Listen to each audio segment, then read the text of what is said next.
香港係一個追求優越嘅社會，每樣嘢都講緊高分數，講緊領袖訓練，講緊精英制。往往呢一啲制度係令到好多人俾人忽略，好多人嘅天分俾人埋沒咗。我覺得每一個人都有佢嘅能力，但係呢種能力係需要喺適當嘅時間、適當嘅環境裏邊，佢先至可以發揮到出嚟。有一次我去服務一個小朋友，佢呢個人好得意嘅，佢唔能夠同人哋一齊做嘢，俾好多嘢佢都做唔到。但係有一次有一個奇蹟嘅發現，負責嘅社工俾咗一啲嘅泥膠佢，同埋一個棍仔佢，咁之後就離開咗啦。咁等佢自己玩啦。咁結果1個鐘頭之後，我哋睇到一個奇蹟。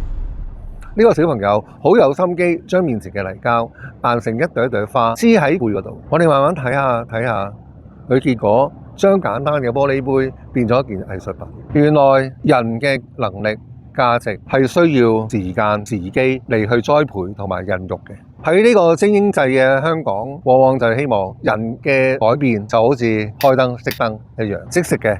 即時嘅，唔需要等嘅。我哋嘅教育錯過咗好多嘅精英。而你唔知呢個小朋友最後點呢？用一啲嘅色彩繽紛嘅泥膠黐咗上去呢啲杯杯碟碟嗰度。佢喺花園街嗰度有佢嘅藝術品出售，都唔平㗎。所以我期望呢個急速嘅社會，俾多啲嘅時間，俾多啲嘅耐性同埋空間，等候一個天才嘅出現。